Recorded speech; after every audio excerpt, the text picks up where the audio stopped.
Madame, Monsieur, bonjour et bienvenue sur Vox Africa. Je suis Fanny Wegscheider. Votre point quotidien sur l'actualité africaine et internationale, c'est tout de suite dans Vox Flash.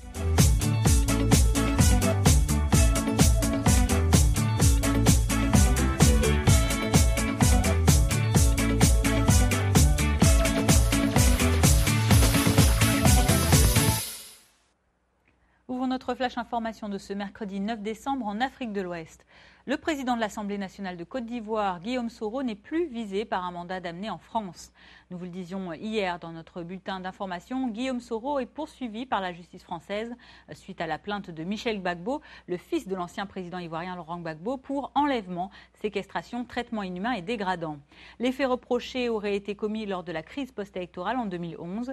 Hier, la magistrate française du tribunal de grande instance de Paris a déclaré reconnaître l'immunité diplomatique de Guillaume Soro, qui participe actuellement au sommet climatique de la COP21 près de Paris. À noter par ailleurs que les avocats de M. Soro ont annoncé qu'ils entendaient maintenant se retourner contre le plaignant Michel Gbagbo. Ils comptent le poursuivre pour dénonciation calomnieuse. Hier déjà à Abidjan, le mandat d'amener français avait provoqué une manifestation de l'Assemblée nationale de Côte d'Ivoire. Par ailleurs, le ministre des Affaires étrangères du pays, Charles Kofi Dibi, avait également convoqué l'ambassadeur français Georges Serre hier en fin de matinée afin de lui faire part du statut d'immunité diplomatique dont dispose Guillaume Soro. Le ministre ivoirien avait transmis à l'ambassadeur français un courrier à destination de son homologue, le ministre français Laurent Fabius, et qui justifiait donc le mandat d'amener concernant M. Soro qu'il violait complètement les accords de coopération, la Convention de Vienne ainsi que les traités pour les immunités. Et je vous propose d'écouter Sogona Bamba, députée de l'Assemblée nationale de Côte d'Ivoire. Elle s'exprimait hier au nom du bureau de l'Assemblée nationale avant que le mandat d'amener à l'encontre de Guillaume Soro ne soit levé. Demande instamment aux plus hautes autorités de la République française de prendre toutes les dispositions utiles afin qu'il soit mis fin à cet acharnement judiciaire. Condamne avec la plus grande fermeté les attitudes et actions de la juge française qui, si elles ne sont pas vigoureusement dénoncées, exposent nos institutions ainsi que leurs animateurs à des poursuites intempestives sous de prétextes les plus fallacieux. Dans le Burkina Faso voisin, le président de la transition, Michel Kafando, a décidé hier d'interdire définitivement l'implication du militaire dans le politique. Pour ce faire, Michel Kafando a établi une commission de réforme de l'armée. Cette commission, formée d'une trentaine d'officiers supérieurs et d'officiers généraux, sera aussi chargée du renforcement de la bonne gouvernance et de la responsabilité de l'armée. Par ailleurs, des propositions réalistes devront être formulées dans les 6 prochains mois pour, je cite M. Kafando, lever les obstacles de la construction d'une armée véritablement républicaine. La motivation du président de la transition burkinabé semble légitime quand on sait que le Burkina Faso a connu une demi-douzaine de coups d'État depuis son indépendance en 1960, mais aussi que 6 des 8 présidents du pays sont des militaires. L'armée est également impliquée, on vous le rappelle, dans la tentative de putsch manqué du 17 septembre dernier. Au Rwanda, la révision de la Constitution est toujours au programme politique. C'était notamment le cas hier lors du Conseil extraordinaire des ministres. Le gouvernement a fixé au 18 décembre prochain le référendum sur cette réforme constitutionnelle. Rappelons que sa révision, qui avait déjà été approuvée fin novembre par le Parlement rwandais, pourrait permettre au président Paul Kagame de briguer un 3e mandat en 2017. Les avis sur la question divergent évidemment dans ce pays qui est régulièrement pointé du doigt pour ses atteintes à la liberté d'expression ou à son manque d'ouverture politique. D'un côté, de nombreux observateurs estiment que le pouvoir est en réalité à la manœuvre et de l'autre, les autorités rwandaises affirment que cette révision de la Constitution répond, elle, à une simple demande du peuple. Quoi qu'il en soit, c'est donc le 18 décembre prochain que les Rwandais qui résident au Rwanda pourront se rendre aux urnes et la veille, ce seront les Rwandais de la diaspora qui pourront se prononcer. Nous vous l'annoncions hier, le sportif paralympique sud-africain Oscar Pistorius a été libéré sous caution 10 000 rands, soit environ 630 €, le temps que la sentence de l'athlète soit définitivement fixée suite à la requalification de son accusation en meurtre avec préméditation et qu'il conteste. Alors si cette décision de la liberté conditionnelle a été accueillie favorablement par le parquet, pour Marine Hood notamment, un avocat pénal, l'appel de l'athlète sur la requalification de son crime a peu de chances d'aboutir. Écoutez-le. L'État et la défense se sont engagés dans des négociations en profondeur sur les conditions de la caution. Et donc nous sommes satisfaits des conditions de la caution. Il sera sous surveillance électronique par les services correctionnels. Un officier de probation est assigné à sa surveillance. Je pense que Pistorius repousse l'inévitable. Je pense que le jugement en appel de la Cour suprême est simple, clair et approprié. Et je ne pense pas qu'il ait des chances de succès devant la Cour constitutionnelle. Il existe une peine minimale qui est une ligne directrice. Dans ce contexte, les circonstances personnelles devraient être prises en compte. Je ne vois pas de circonstances atténuantes pour Pistorius. Son handicap ne l'a empêché d'aucune manière de commettre ce crime. Donc, nous avons un meurtre avec l'usage d'une arme à feu et il n'a pas fourni d'explications convaincantes. En prenant en compte le contexte sud-africain, des violences faites aux femmes et de l'usage abusif des armes à feu, il faut faire quelque chose. La sentence risque d'être sévère. Cela signifie que la Cour constitutionnelle devrait être encouragée à appliquer une peine supérieure à la peine minimale. On vous rappelle qu'Oscar Pistorius risque 15 ans de prison et au maximum la réclusion à perpétuité pour le meurtre de sa petite amie Riva Steenkamp. C'était le 14 février 2013. La situation continue de s'aggraver à l'est du continent où à présent, en Éthiopie, les agriculteurs lancent un appel à l'aide internationale. Après plusieurs épisodes de grandes sécheresses qui ont détruit quasiment toute leur récolte et décimé leur bétail, les fermiers du pays sont aujourd'hui dans une situation d'extrême urgence. Pour le gouvernement, ce sont environ 10 millions d'Éthiopiens qui risquent d'être touchés par la famine consécutive à ces mauvaises récoltes. Le manque de pluie constaté dernièrement en Afrique de l'Est est principalement dû à un phénomène climatique, El Niño, qui devrait rester installé dans cette région du monde au moins jusqu'au début de l'année 2016. Et cette situation déjà critique aujourd'hui pourrait encore empirer si rien n'est fait urgemment. Un récent rapport de l'ONU annonce que le nombre de personnes en besoin d'aide humanitaire en Afrique de l'Est pourrait monter à 32,1 millions.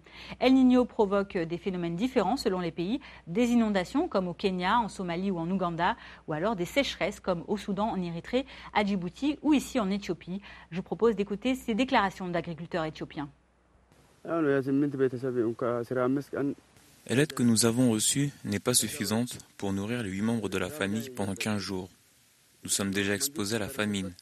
À moins que le gouvernement ne prenne des mesures supplémentaires pour faire face à la situation et distribue de l'aide, nous allons finir par être affamés et mourir de faim. Il n'y a plus de bétail, plus de chèvres. Nous n'avons pas d'autre choix que d'attendre de l'aide. Le manque d'eau a sérieusement nui à la région. Les chèvres n'ont plus d'eau à boire. Le bétail, cela fait peut-être 1 ou 3 mois qu'il n'a plus bu d'eau. On ira d'ici à Debesho ou vers les ciseaux ou nous irons dans la région de Kenchera. Même autour de cette région en hiver ou été, il y a un sérieux problème d'eau potable. Il n'y a rien du tout. Tout le maïs de cette année est comme ça. Il n'est pas comestible. Même le bétail, s'il mange ça le tuerait. Les enfants sont particulièrement vulnérables dans cette crise alimentaire que rencontre notamment l'Éthiopie. D'après l'organisation non gouvernementale Save the Children, les importantes sécheresses qui ont été causées par El Niño pourraient mener environ 5,75 millions d'enfants à devoir faire face à d'importantes pénuries alimentaires. 400 000 d'entre eux sont même menacés de souffrir de malnutrition aiguë en 2016. Au total, pour Save the Children, ce sont 10 millions de personnes qui attendent une aide humanitaire internationale de toute urgence. Écoutez. Ce que nous avons vu, c'est la montée du nombre de gens qui ont besoin d'aide. Une très grande zone géographique est touchée. Plusieurs équipes se sont rendues sur place pour voir, nous en faisions partie, et elles ont été envoyées par le gouvernement et elles sont revenues avec ce chiffre de 10 millions de personnes qui ont besoin d'une aide d'urgence. Le gouvernement a retenu ce chiffre et désormais, nous nous tournons vers la communauté internationale. Même s'il y a eu des dons et que des donneurs se sont fait connaître, ce qu'a fait la communauté internationale jusqu'à présent ne répond qu'à une part infime des besoins réels qu'il faut satisfaire pour sortir de cette crise. Le gouvernement éthiopien demande une aide d'1,4 milliard de dollars pour aider à sortir de cette crise. C'est un montant tout à fait légitime car il y a de réels besoins. C'est vraiment ce qui est essentiel. Et nous, à Save the Children, nous voulons que tout le monde vienne en aide et se mobilise pour l'Éthiopie.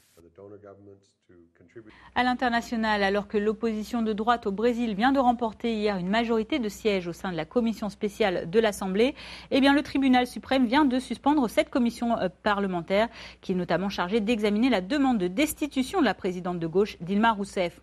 Pour ce tribunal, des irrégularités supposées ont été observées au moment de la création, quelques heures plus tôt, de cette commission.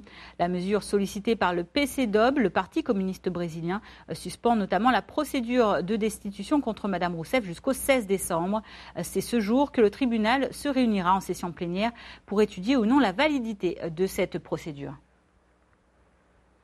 Et toujours en Amérique du Sud, direction le Venezuela, où le président Nicolás Maduro demande à ses ministres de démissionner afin de restructurer son gouvernement. Le président Maduro a demandé hier à ses ministres de démissionner pour procéder à une restructuration après l'écrasante victoire de l'opposition aux élections législatives. Monsieur Maduro, qui s'est exprimé lors de son émission télévisée hebdomadaire, a déclaré, je cite, « J'ai demandé au Conseil des ministres de présenter sa démission pour effectuer un processus de restructuration, de rénovation et de profonde relance de tout le gouvernement national. » Fin de citation. Terminons notre flash information aux États-Unis avec ce malaise et ces inquiétudes qui s'installent au sein de la communauté musulmane.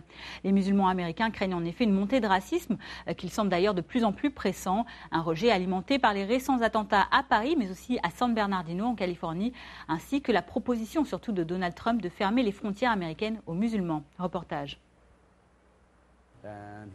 Sarker est propriétaire d'un magasin à New York. Peu après la récente fusillade en Californie, ce musulman américain s'est fait rouer de coups par un client. J'ai dit bonjour et il ne m'a pas répondu.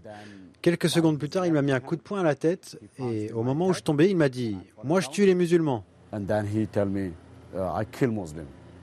Selon le FBI, le nombre de crimes racistes a augmenté l'année dernière aux États-Unis.